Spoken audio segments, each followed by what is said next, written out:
Então, gente, boa noite. O Ricardo me apresentou. Tudo bem, Ricardo? Me chamo Rodrigo Moco, sou lá de Petrópolis, a região serrana. Sou formado em psicologia, tenho 29 anos.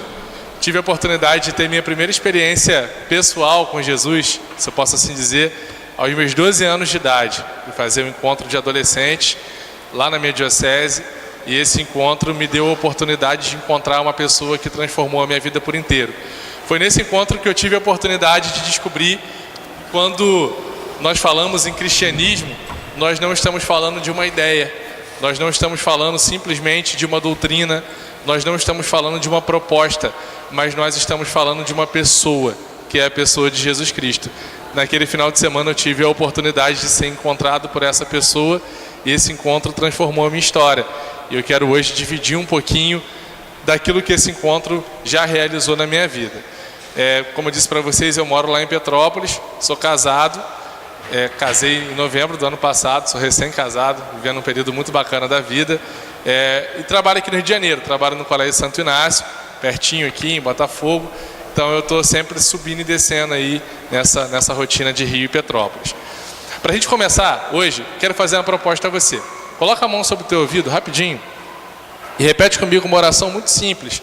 Eu vou dizer e vocês repetem comigo, até porque ontem nós tivemos como evangelho do domingo o evangelho do bom pastor, no qual Jesus fala sobre a nossa capacidade de reconhecer a voz do pastor, né? Então vamos pedir a Deus o seguinte: Senhor, me dê a graça de ouvir a tua voz. Meu Senhor, eu quero ouvir a tua voz. Amém. Bom, confiantes de que Deus fala conosco e que nós estamos abertos a ouvir a voz dele, a gente vai conversar hoje especificamente sobre um tema que, na verdade, vocês vão perceber que eu vou anunciar aqui, mas que não exatamente é a ideia que a gente tem a respeito do tema que a gente vai tratar. Nós vamos falar hoje sobre amor. Aí, conforme a gente for conversando, você vai perceber assim que talvez a gente nunca tenha compreendido esse assunto que a gente vai falar como sendo uma forma de amor, mas a gente vai entender isso. Santo Agostinho, grande santo católico, ele diz que no seu livro chamado Cidade de Deus, que dois amores fundaram duas cidades: o amor de Deus pelo homem até o desprezo de si mesmo fundou a cidade de Deus, e o amor do homem a si até o desprezo de Deus fundou a cidade dos homens. Interessante essa ideia, né? Vou repetir. Isso aqui é o início. Obrigado. Pô, diferentão. Então, olha só. Essa ideia de Agostinho é bem interessante. Eu vou repetir, tá? Ele diz que dois amores fundaram duas cidades. O amor de Deus pelo homem até o desprezo de si fundou a cidade de Deus. E com essa ideia, ele desenvolve todo o plano salvífico de Deus. E o amor do homem a si mesmo, até o desprezo de Deus, fundou a cidade dos homens. Então, na verdade, hoje a gente vai conversar sobre amor. A gente vai falar especificamente sobre essa temática. Só que o amor aplicado à realidade do pecado. Pô, parece contraditório, né? A gente sempre ouviu falar de pecado como sendo falta de amor. E eu estou aqui dizendo que a gente vai falar de amor, falando sobre a realidade do pecado. De onde eu estou tirando isso? Eu estou tirando de uma palavra que o próprio Jesus nos diz, lá no Evangelho de São Mateus, no capítulo 15. Vamos abrir aí. Capítulo 15, no versículo 18. Olha que interessante que ele vai dizer. Essa passagem me chama muita atenção. O Papa Francisco citou ela recentemente, depois eu falo também sobre essa citação dele. Mas vamos direto à fonte aqui, o que o próprio Jesus falou. Mateus 15, versículo 18. Podemos? Sim?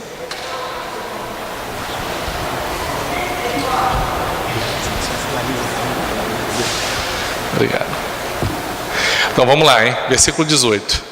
Ao contrário, aquilo que sai da boca provém do coração, e é isso que mancha o homem. Versículo 19. Porque é do coração que provém os maus pensamentos, os homicídios, os adultérios, as impurezas, os furtos, os falsos testemunhos, as calúnias. Olha que interessante o que Jesus diz. É do coração que provém os maus pensamentos, os homicídios, os adultérios, as impurezas, os furtos, os falsos testemunhos, as calúnias. Que loucura, né? Porque o coração tem toda uma visão romântica para nós, né? Assim, ontem foi dia das mães, certamente as mães, quando receberam aí algum presente, tudo, receberam alguma coisinha no formato de coração, uma cartinha, alguma imagem nesse sentido. O coração sempre remete a uma experiência de doação, de amor, de entrega, né?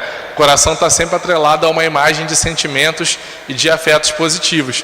Só que Jesus está dizendo que é também do nosso coração que saem as nossas inclinações ao mal. O Papa Francisco, recentemente, ele se apropriou dessa passagem para usar uma citação na qual ele diz, né, que é do coração que sai aquilo que constrói e aquilo que destrói. O que Jesus e o Papa Francisco estão dizendo para a gente com essas ideias, né? Jesus trouxe lá atrás, há 2000 anos, e o Papa Francisco atualizou agora. Que, na verdade, existe uma linha tênue, muito tênue, entre o amor e o egoísmo. E é muito fácil a gente confundir amor com egoísmo. E essa é uma coisa que a gente precisa estar atento o tempo todo. Uma das principais dificuldades para a gente assimilar a experiência de amor nos nossos dias é que o amor anda muito próximo do egoísmo. E por algum deslize, a gente pode estar sendo egoísta achando que está amando. E aí é que a gente começa a entrar numa cilada. Por isso que a gente precisa ficar muito atento. E por que essas coisas são tão próximas, né? Porque o egoísmo é uma forma de amor. Quando a gente é egoísta, no fundo a gente está amando. Só que nós estamos amando a nós mesmos. E aí que está a questão. Muitas vezes a gente está fazendo alguma coisa achando que está fazendo por outra pessoa ou até fazendo por Deus, só que na verdade nós estamos fazendo por nós mesmos. Vamos pensar na própria ideia de religião, né? Quantas pessoas dizem assim para a gente hoje, quando a gente apresenta a proposta do cristianismo, a pessoa diz, pô, eu gosto muito do cristianismo, cara, acho legal, pô, acho bonito a devoção, as orações, né? Pô, vários símbolos legais e tudo, mas tal coisa da igreja eu não concordo, tal coisa da igreja também eu não concordo, outra postura também eu não concordo, por isso eu vivo um cristianismo à minha maneira. Bom, se eu falo isso para vocês, podem ter certeza que eu não estou vivendo um cristianismo, eu estou vivendo um rodriguianismo, entendem? Eu pego aquilo que me interessa do cristianismo, só que na verdade o que eu sigo é o que eu acredito, é o que eu quero, e não aquilo que Jesus propõe. Um grande pensador cristão chamado Chesterton, ele fala uma coisa incrível sobre isso. Ele diz que o cristianismo jamais foi testado e considerado insuficiente. Jamais a proposta foi pega, analisada e considerada insuficiente. Ele é um ideal que foi testado, né, buscado, considerado difícil e deixado de lado. Muitas vezes é isso que acontece.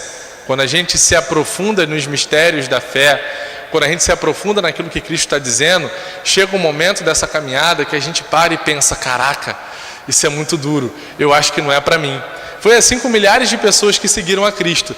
Aquelas milhares de pessoas que comeram, por exemplo, a multiplicação dos pães. Essa experiência me chama muita atenção, porque Cristo está no meio de uma série de eventos missionários, realizando curas, milagres, e aí milhares de pessoas vão se aproximando e se interessando por acompanhar aquele homem, porque percebem que há algo de diferente nele.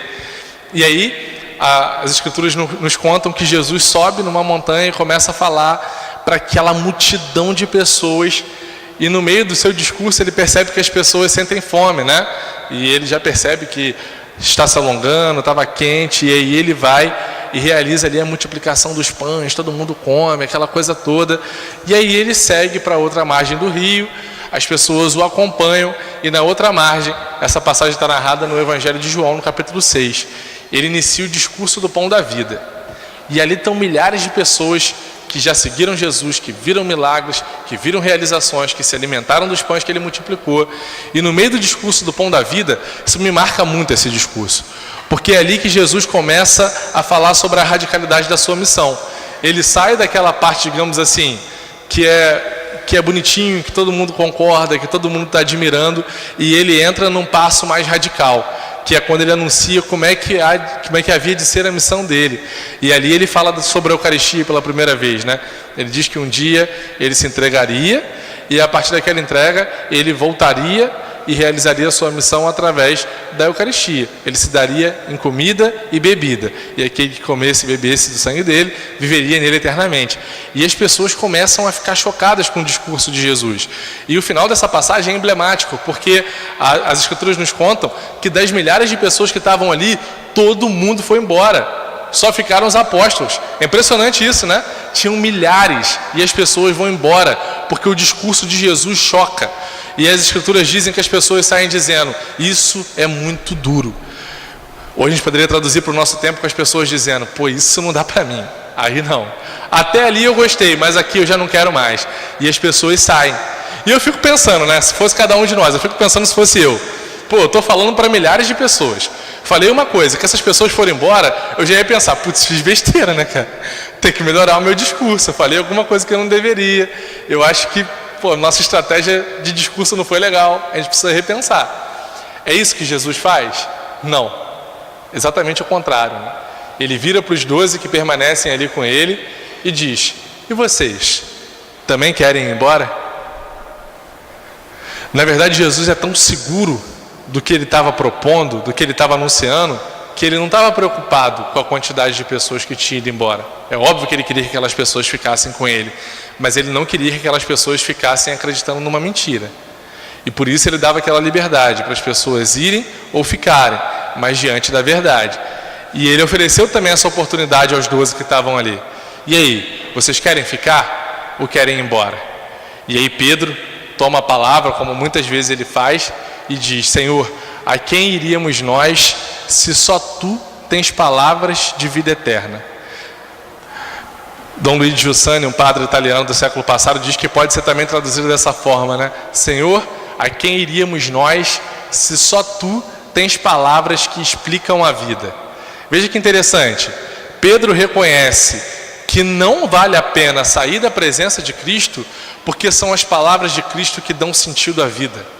São as palavras de Cristo que alimentam a nossa sede de sentido e que dão sustento para a nossa experiência de busca por significado para viver. Pedro está dizendo: não tem como viver autenticamente como ser humano sem ser vivendo isso que o Senhor está pregando. Por isso a gente não tem para onde ir. Então notem, quando Pedro diz isso, ele está afirmando que se distanciar da presença de Cristo é se distanciar em última instância da gente mesmo. Se distanciar daquilo que busca o nosso coração, se distanciar do sentido da nossa vida. Portanto, a experiência desse amor egoísta, esse amor que ama a si mesmo, até o desprezo de Deus, é uma experiência de negação da nossa própria essência. Nós não nascemos para ser egoístas. Nós fomos feitos pelo amor e para o amor. Nós fomos feitos para a caridade. São Tomás de Aquino vai dizer isso. O ser humano tem como essência última a vivência plena da caridade. Então, se a gente não vive essa dimensão da entrega pelo outro e da entrega a Deus, a gente vive uma existência frustrada. Portanto, a existência do amor, a realidade do amor a si, até o desprezo de Deus, é uma realidade que frustra, que machuca. O pecado machuca a nossa alma. E a gente vai aprofundar essa reflexão sobre o pecado rapidamente, falando sobre 4 rupturas centrais que o pecado provoca na nossa vida. A primeira e mais evidente é essa que aconteceu quando as pessoas, por exemplo, se distanciaram de Jesus ali. Aconteceu com Adão e Eva lá em Gênesis, quando eles desobedecem a Deus, né? E acontece conosco no nosso cotidiano. É a ruptura com Deus. A primeira e maior ruptura do pecado é a ruptura com o próprio Deus. Diante daquilo que Deus nos pede, ou diante daquilo que é a proposta de Deus para a nossa existência, quando a gente nega essa proposta, ou seja, quando a gente faz uma escolha por nos afastarmos conscientemente da presença de Deus, seja em qual for a realidade da nossa vida, a gente está em primeiro lugar provocando uma ruptura com Deus. E como é que essa ruptura se manifesta? Ela se manifesta em primeiro lugar através da vergonha. Lembra da experiência de Adão e Eva? Como é que foi? Como é que fica evidente para Adão e para Deus, né, nessa relação entre os dois, que havia uma situação de pecado ali? Quando Deus começa a passear no jardim, procura por Adão e Adão estava escondido. E aí Deus pergunta: Adão, por que te escondes? Adão responde: porque estou nu, Senhor. E aí Deus pergunta: como sabes que está nu? E ali Deus constata que Adão havia cometido pecado. Ou seja, havia rompido com Deus, havia desobedecido o projeto de Deus. A primeira consequência que o pecado provoca na gente é a consequência de sentirmos vergonha de Deus. Quantos de nós já nos sentimos assim, né? De às vezes não rezarmos, de às vezes não irmos a alguma experiência, de às vezes até não fazermos o bem, não utilizando o dom que foi confiado a nós, não utilizando os talentos que Deus nos deu, porque temos vergonha de Deus, né? Porque achamos que não somos dignos, porque achamos que através de nós Deus não vai realizar nada, né? O pecado nos engana. E o grande engano do pecado, o principal engano do pecado é esse, do desligamento de Deus. Ele nos tira da nossa fonte principal, nos arranca da nossa matriz. Minha gente, nosso lugar é na presença do Senhor. Santo Agostinho fala isso de forma brilhante, né? Quando ele reza, ele se refere a Deus dessa forma: fizeste-nos para ti, Senhor, e inquieto estará o nosso coração enquanto não repousar em ti. Quanto mais distante de Deus, mais fragmentado está o nosso coração, mais fragmentado está a nossa existência. Quantas e quantas vezes a nossa vida vive um grande drama de uma profunda experiência de vazio, que é a consequência dessa ausência, né? Muitas pessoas, ao questionarem a doutrina cristã, dizem, né? Poxa, mas é muito estranho vocês acreditarem num Deus que prega o amor, um Deus que veio para amar, um Deus que salva a humanidade, mas que envia para o inferno aqueles que pensam contrário a Ele, aqueles que não fazem o que Ele quer. Parece que o inferno, desse ponto de vista, acaba sendo uma atitude malvada de Deus, né? Pô, vou enviar para o inferno todos aqueles que não fizerem a minha vontade. E aí a doutrina vai nos dizer que no inferno Deus não pune, no inferno Deus faz falta. Essa leitura é super interessante. O inferno nada mais é do que a experiência mais profunda e completa da ausência de Deus. Quanto mais distantes de Deus nós estamos, mais próximos ao inferno nós estamos, né? Mais próximos a essa experiência de vazio, de tristeza, de dor, de angústia sem sentido. Porque existem duas formas de ser angustiado. Existe a angústia pela busca, né? É o inquieto estará o nosso coração enquanto não repousar em Deus. E existe a angústia da ausência. E essa angústia da ausência, ela é consequência direta desse distanciamento de Deus. Então a primeira ruptura que o pecado nos provoca é a ruptura com o próprio Deus. Nós sentimos vergonha, nós nos distanciamos e cada vez mais vamos nos sentindo incapazes de alcançar a Deus. Vamos nos sentindo incapazes ou nos sentimos satisfeitos demais. É uma outra forma também da gente experimentar esse distanciamento de Deus. Um outro grande pensador cristão, o C.S. Lewis, ele vai dizer o seguinte, que quando eu me sinto parcialmente distante de Deus, é porque, eu estou na condição de busca. Quando eu sinto que eu devo buscar muito a Deus, é porque eu estou realmente já buscando. E quanto mais eu busco, mais eu percebo que eu necessito dele. Quando eu acho que eu tenho de Deus aquilo que é suficiente, é sinal que eu estou muito longe dele. Olha que interessante essa leitura do Lewis. Quanto mais eu sinto que eu devo buscar a Deus, mais próximo dele eu estou. Quanto menos eu sinto necessidade de buscá-lo, mais distante eu estou. A gente se acostuma com a distância. O ser humano tem uma capacidade assustadora de se habituar a experiências subhumanas. Assustadora. Vocês já tiveram contato próximo com moradores de rua, por exemplo, assim, de conversar, de conviver, de oferecer uma proposta? O morador de rua, ele se habita tanto a morar na rua, que é uma condição subhumana, que por vezes ele não quer morar numa casa. E mesmo que você tente resgatá-lo e levá-lo para uma experiência de ter uma moradia, de possivelmente ter um emprego, de recuperar sua dignidade, às vezes ele não quer, porque nós temos uma capacidade incrível de nos acostumarmos a viver em condições subhumanas. Isso materialmente falando e isso espiritualmente falando. Portanto, todas as vezes que a gente não sente a necessidade de buscar a Deus, que a gente acha que já tem o suficiente de Deus, é para ligar o alerta. Porque isso pode ser um sinal de que a gente está muito distante e está ficando anestesiado. Lembrando que essa primeira ruptura que o pecado provoca é a ruptura com o próprio Deus. Vamos lá, a segunda ruptura que o pecado provoca. A segunda ruptura que o pecado provoca é a ruptura conosco mesmos. Cara, parece contraditório. Porque se eu disse no início que o pecado é o amor a si, até o desprezo de Deus, como é que eu amo a mim mesmo, através de uma atitude egoísta, né? E eu tenho tenho como consequência disso uma ruptura comigo. Por um motivo simples. É impossível a gente viver sem ter um Deus na nossa vida. Impossível, tá certo? Todos nós buscamos, todos os seres humanos da face da Terra, buscam essa referência em Deus. Quem crê em Deus, identifica em Deus essa referência. Quem não crê em Deus, coloca alguma coisa no lugar de Deus. Inevitavelmente, alguma coisa vai ocupar o lugar de Deus na vida das pessoas.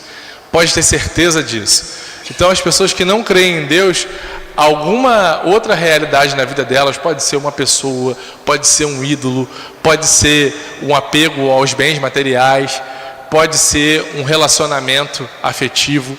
Alguma coisa vai ocupar o lugar de Deus na vida dessas pessoas.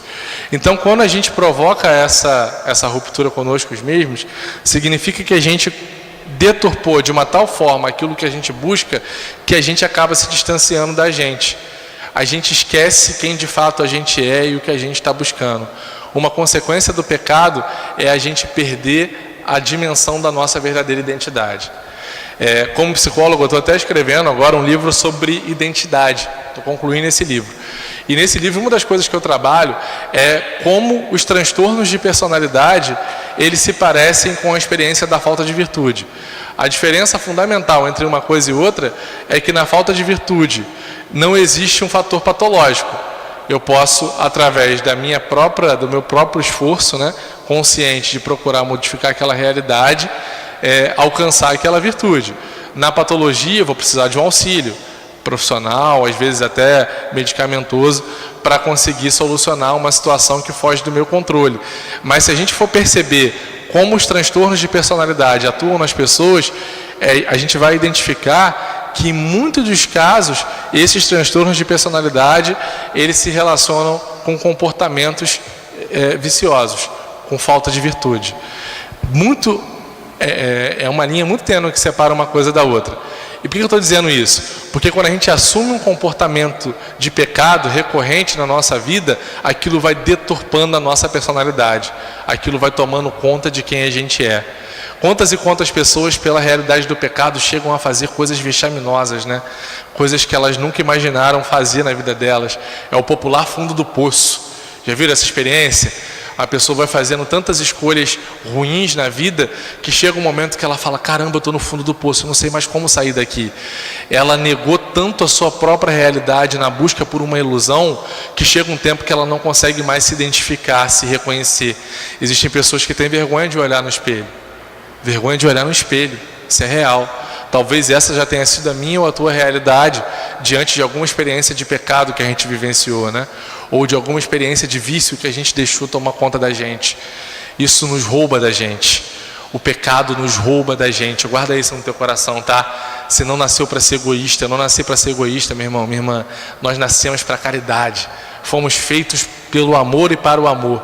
Então, quando a gente vivencia o egoísmo, a gente rompe com quem a gente é de verdade. E a gente vive uma vida de mentira. Quantos de nós vivemos uma vida de mentira, né? Como o nosso mundo precisa hoje de sinceridade. Se a gente olha para a nossa sociedade, se a gente olha para os nossos relacionamentos, a gente vai identificar isso. Quantas famílias hoje são desfeitas pela falta de sinceridade? Quanto o nosso país hoje está prejudicado do ponto de vista social, político, pela falta de honestidade. Nós estamos falando de quê aqui? De verdade. As pessoas se distanciam de tal forma de si mesmas que isso afeta diretamente todas as relações sociais. Então a gente vive uma sociedade completamente fragmentada porque falta pessoas de verdade. Parece absurdo dizer isso, né? Mas é a realidade que a gente vivencia.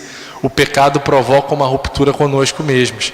E como consequência disso, a gente acabou entrando nesse assunto, ele provoca a terceira ruptura, que é a ruptura com o outro. A gente rompe com a gente mesmo e a nossa incapacidade de compreender quem nós somos, o que nós queremos, acaba afetando diretamente os nossos relacionamentos com as outras pessoas. Então eu estou tão fragmentado, tão mal realizado comigo, que eu não consigo ser bom. Eu não consigo ser bom amigo, eu não consigo ser bom profissional, eu não consigo ser bom esposo, bom pai, bom filho. Isso afeta meu relacionamento com as pessoas. E isso provoca ruptura também com as pessoas. Então a gente percebe hoje uma realidade de tantos e tantos relacionamentos fragmentados, né? E em quarto lugar, quarta e última ruptura que a gente vai falar, e essa também está bem evidente diante de nós cada vez mais, é a ruptura com a natureza. A realidade do pecado provoca uma ruptura com a natureza. E aqui eu não preciso nem dar muitos exemplos, porque eles são evidentes para nós, né? Mariana, Brumadinho, olha onde o pecado nos leva. O próprio Rio de Janeiro, quando a gente percebe o Rio tão refém das enchentes, né? Quando elas acontecem, a gente provocou uma ruptura tão grande com a natureza, que cada vez mais as respostas da natureza vão ser mais implacáveis com a gente. Porque a gente rouba da natureza o que é dela. Na verdade, a gente rouba de nós mesmos, né? Porque nós somos parte, composição dessa natureza. Então, quando a gente afeta a natureza, a gente está afetando a nós. E quando nós nos afetamos a nós, estamos afetando a natureza. Por isso que essa ruptura está totalmente interligada. Essas 4 rupturas estão totalmente interligadas. E como consequência última do pecado, falei sobre 4 rupturas, né? Mas a consequência última do pecado, e a mais grave delas, ela está descrita na carta aos Romanos. Abra aí, por favor, para a gente encerrar a partir dessa perspectiva paulina aqui. Na carta aos Romanos, capítulo 6, versículo 23. Essa palavra é forte demais. E ela vai nos ajudar a lançar um olhar importante sobre a realidade que a gente vivencia hoje. O Romanos 6, versículo 23, guarda essa passagem. A gente vai perceber o quanto ela é profética nos nossos tempos. Romanos 6, 23. Porque o salário do pecado é a morte, enquanto o dom de Deus é a vida eterna em Cristo Jesus, nosso Senhor. Curtinho, extremamente profundo, né? Falamos sobre 4 rupturas. Rompo com Deus, rompo comigo mesmo, tem a ruptura com outro, a ruptura com a natureza, e a última e definitiva ruptura é a ruptura da morte. A consequência última do pecado é a morte. E aí a gente pode parar para pensar na nossa sociedade hoje. Vocês sabem quantos homicídios por ano acontecem no Brasil? Em média? Mais de 60 mil homicídios por ano no Brasil. Os dados sobre o suicídio não são precisos, né? Não são divulgados de forma precisa, mas estima-se que no Brasil nós tenhamos mais de 30 tentativas de suicídio por dia. E os números de tentativa de aborto e aborto, que são ainda mais clandestinos, a gente não vai ter acesso mesmo. Mas assim, não tenho dúvida de que também são muitos. Então, se a gente soma homicídio, suicídio e aborto no Brasil, seguramente nós temos um número superior a mais de 100 mil mortes provocadas por ano no nosso país. 100 mil mortes provocadas por ano no nosso país. Isso é ou não é uma cultura de morte? E quando a gente fala de cultura de morte, a gente está falando diretamente, e isso aqui é para lançar um alerta na nossa cabeça. A gente não pode sair daqui indiferente a isso, porque senão a gente não está vivendo uma fé encarnada. A nossa fé está encarnada na realidade. Então a gente precisa conseguir lançar um olhar sobre a realidade e interpretá-lo à luz daquilo que Deus já está nos alertando desde os evangelhos, desde as cartas, e Ele vem atualizando essa palavra a cada dia para nós, e hoje ela chega atualizada dessa forma. Nós vivemos numa realidade profundamente marcada pelo pecado. Nós vivemos uma sociedade profundamente marcada pelo pecado. E no Brasil, especialmente, essa marca se reflete num número alarmante, um número de guerra, de mais de 100 mil mortes provocadas por ano. Mais de 100 mil mortes provocadas por ano. Não estamos falando de mortes naturais aqui. E esse número precisa mexer com a gente, gente. A gente não pode ser indiferente a essa realidade. Nós não podemos sair aqui dessa igreja hoje, voltar para a nossa casa, como se isso não estivesse acontecendo. Porque isso está à nossa volta. E a gente precisa transformar essa realidade de alguma forma. A gente precisa anunciar esse Deus. A gente vive numa sociedade que precisa conhecer a palavra de Deus. E se a gente não fala, se a gente não anuncia, e quando eu digo falar, eu não estou dizendo especificamente de pregar, não. Estou falando para a gente chegar lá no metrô, sair pregando a palavra de Deus. Mas estou dizendo para a gente comunicar essa palavra com as nossas vidas, se a gente não consegue fazer isso, as pessoas não vão conhecer, né? Quantos santos nos dizem isso? Santa Teresa de Calcutá vai dizer isso de uma forma brilhante, né? Ela vai dizer que a nossa vida é o único evangelho que uma pessoa pode ler na vida dela, às vezes. E quantas vezes não é essa a realidade, né? Quantas pessoas que nunca abriram a Bíblia na vida, quantas pessoas que nunca tiveram a oportunidade de ouvir a palavra de Deus, vão ter na minha e na tua experiência de vida a oportunidade de, através de nós, conhecer o Evangelho.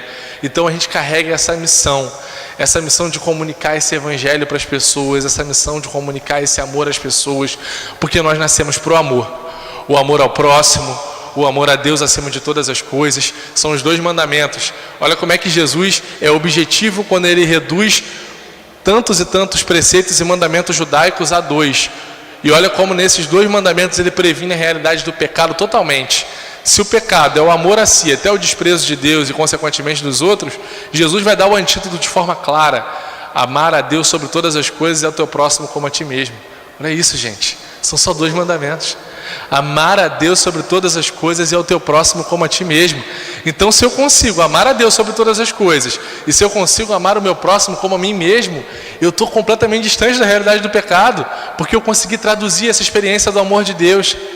Percebe? E esse amor nos alcança para nos libertar do nosso pecado, para nos curar da mácula do nosso pecado, através do sacramento da reconciliação. Então, para concluir, que a gente nunca perca isso de horizonte e de vista, independente da realidade de pecado que nós já tenhamos vivido na nossa vida, ou que nós possamos estar vivenciando hoje, antes de vir para cá, seja lá como for, nós temos sempre a oportunidade de sermos redimidos pela presença do Senhor no sacramento da reconciliação. É o único confessionário do mundo que a gente entra, confessa todas as nossas culpas e sai absolvido. A misericórdia de Deus é extraordinária, né? O único confessionário do mundo que você entra, confessa as tuas culpas e não sai julgado, não sai condenado, mas sai absolvido. É esse Deus de amor que quer nos absolver e, através dessa absolvição, nos enviar em missão, para que a nossa vida comunique a presença dEle, para que a nossa vida seja sinal de vida no mundo, para que a nossa vida seja sinal desse amor que não se acaba.